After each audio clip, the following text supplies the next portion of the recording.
Pirates put together a strong performance on Thursday and take the final game of their 4-game series against the Philadelphia Phillies. They actually earned a series sweep, which I think with how games 2 and 3 went, when you can come away with a split like that, I think you take that each time.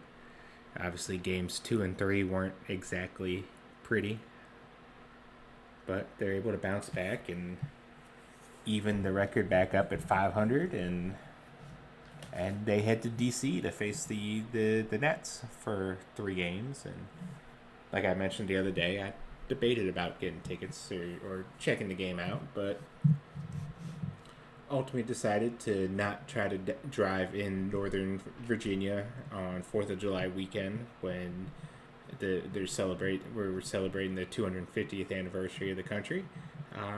That feels like it would be a horrible time to drive around that. So, gonna stay home, watch that, grill some ribs, have a good time. But looking at the Pirates, 6-1.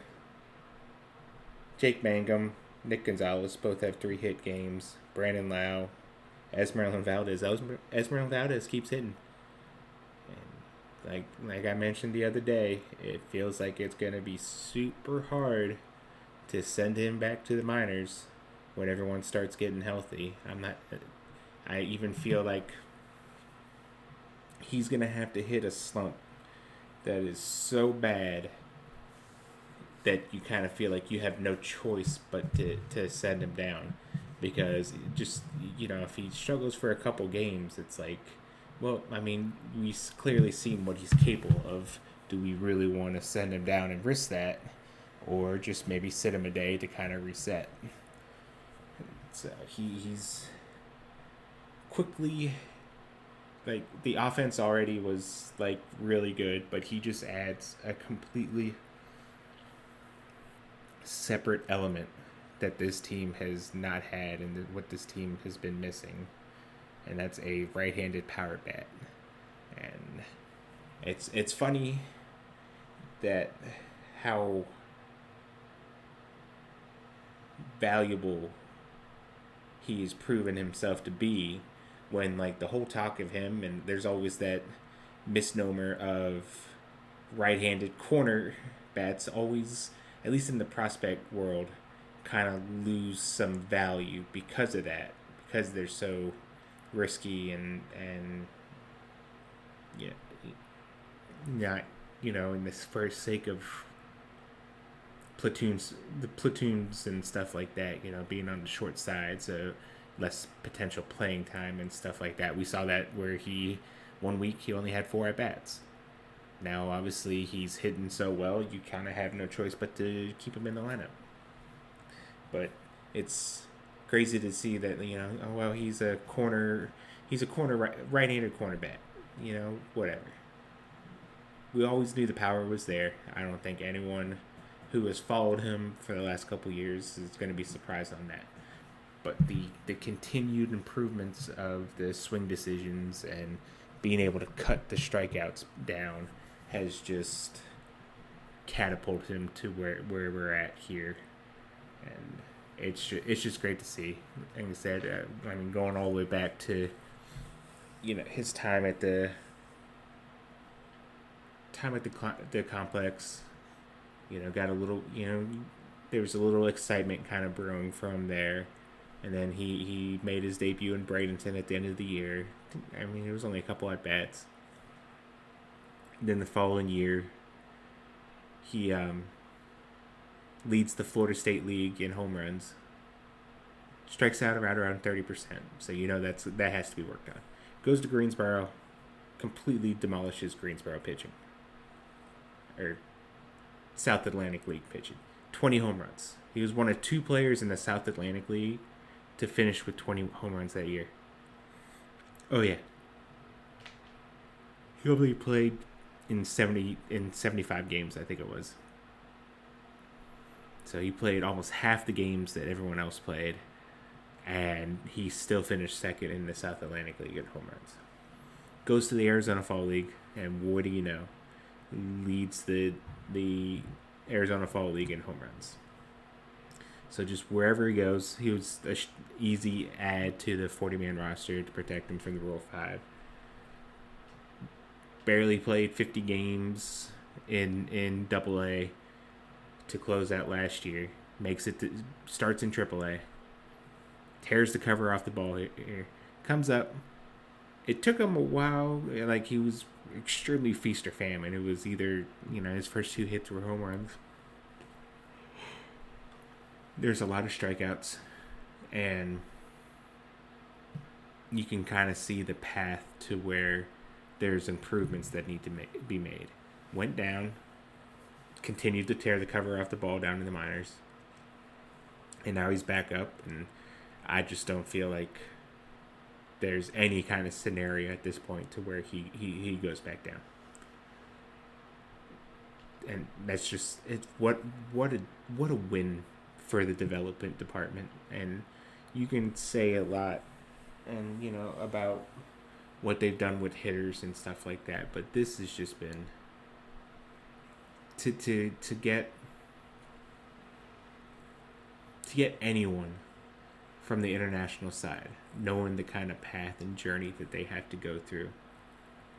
It says one thing, but to get to do this and to see what the upside is here, and the fact that he's showing that he can hit in the majors. Are there going to be strikeouts? Yeah, probably. I don't think anyone's gonna deny that. He makes really great. He puts together really solid at bats, and I think that's the thing I remember talking about the most last year. And it's I get it. Not everyone follows the minors as closely as I do, or maybe you guys do listening. So maybe Esmerlyn Valdez wasn't already a known quantity, but last year as he started picking up steam, I think everyone kind of gravitated towards, oh wow, look at the power. The power is incredible. For me, it was just the strength of the at-bats. Just they were professional at-bats. He would take close pitches. He doesn't chase. He puts a quality swing on it, on any ball in his. He waits. He forces the pitcher to throw in his damage zones, where he's going to be able to do the most damage. He forces the pitcher into that, and when he does, he takes advantage. And it was just the at-bats that he put together night in and night out. Yeah, sure, the home runs are nice. Home runs are always nice. But to see him put the at-bats together that he put together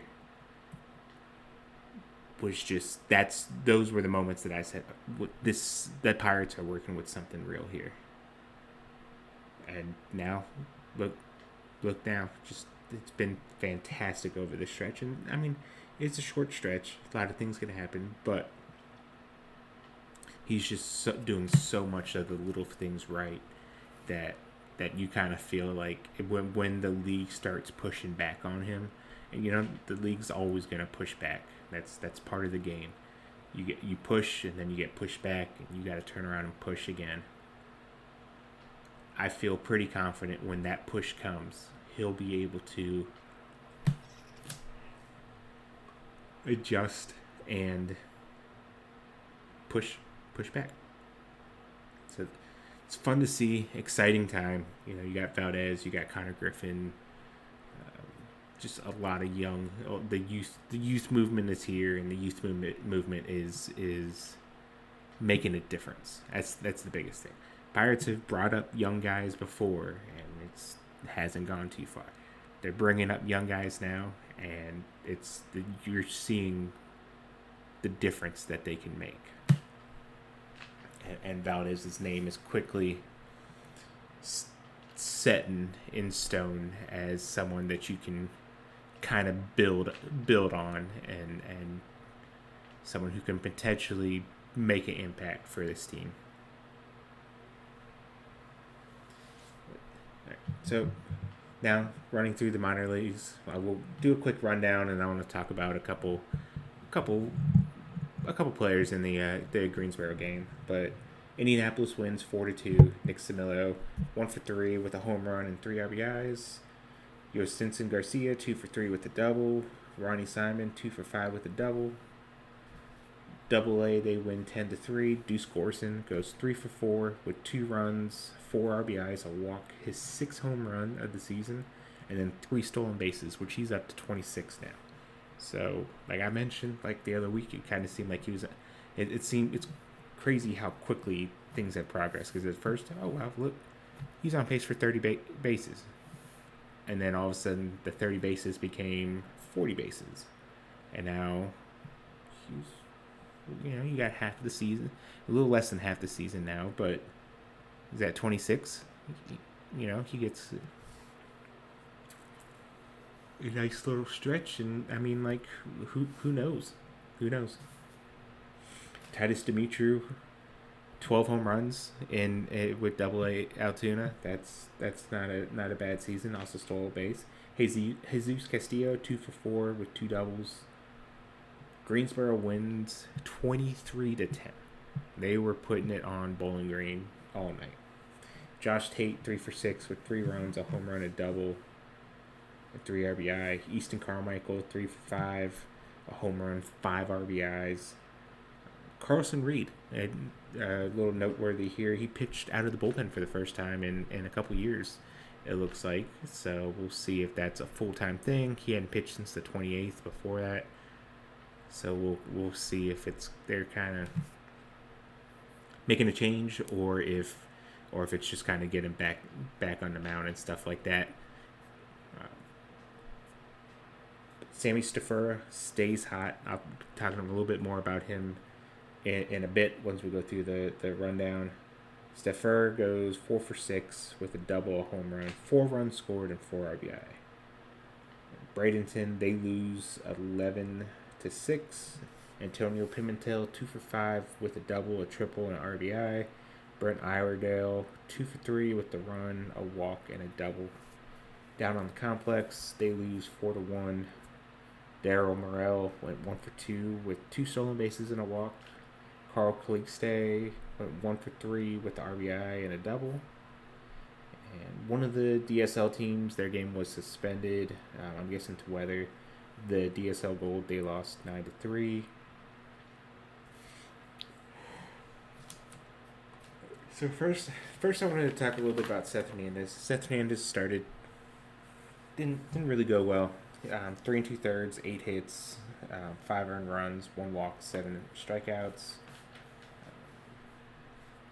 Is coming off a pretty good month where he posted a 2.49 ERA and had 32 strikeouts in 21 2/3 innings. I mean, these starts going to happen. It's going to happen. The fastball command still wasn't probably where he wants it to be, and I'm sure he'll be the first to admit it. Missed some spots with some of the other pitches. Missed a spot with the pitch, and gave up a big home run. That kind of chased him from the game. But he was already struggling to get out of the 4th inning as it is.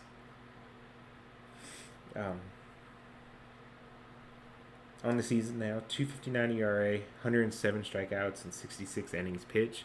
He's having a great season. He just turned 20. Are there things that he can work on? Absolutely. You're not going to find too many 20-year-olds with a well-rounded game like this, like that. So there'll be something to work on. He'll work on it. Nothing that I don't think there's anything that I've seen from him to where I'm planting a red flag of sorts or anything like that. I feel pretty confident in anything that he works with. He has the talent and the athleticism to kind of get that going. But what a stretch from Sammy Stafura. Like, he's been going through the game log. So maybe this isn't 100% accurate if I'm missing something, but it does look like he's on a 21 game on base streak. He has 4 straight multi-hit games. He went 4-for-6 tonight. or Thursday night with a double and a home run. He has 4 home runs in his last 5 games. And in those 5 games, he's gone 11 for 23 with 3 doubles, 4 home runs. So 7 extra base hits in his last 5 games, 9 runs, 15 RBIs, and 4 stolen bases. He posted a 632 OPS in Bradenton while rehabbing. There were some rough stretches while he was in Bradenton, and there were times to where he looked like he was almost unplayable. It was like a point like, what is happening here? Like, neither maybe it was some swing and miss issues that we missed or that we're kind of worried about, but man, nothing that bad. Like he seemed like someone that like this is going to be an issue here, and then it's just been like a complete turnaround, and he's starting to hit. He's hitting for power, showing his speed. Exciting piece, and like I mean, he was basically acquired to get like Ke'Bryan Hayes off the books, and I think given on what they were trying to do with that, I mean that's a win in on its own to get Hayes' the contract off the books, and then they get a kid who was a high draft pick. So we'll kind of see how he adjusts. We'll see how much this is Greensboro base. And I know there's some like raw power there that kind of was interesting. So we'll kind of see where things go from here and see how long he can continue the stretch and how consistent he can be with everything. That's going to do it for today's show. As always, thanks for tuning in. Thanks for taking the time to listen. Thanks for everyone's support. Hope everyone has a great 4th of July weekend. I probably won't bother you guys with an episode during the holiday weekend. But as always, subscribe. Bucks on Deck Substack. Daily content on the Pirates organization, top to bottom. Talk about the Dominican Summer League, the Complex League, all the way up to the majors. Trying to get into more major league content as, you know, they're becoming more or less more relevant, at least more relevant than years prior. Check out the YouTube channel. Upload videos there. Bucks on Deck Substack. Thanks for tuning in, and we'll catch you guys later.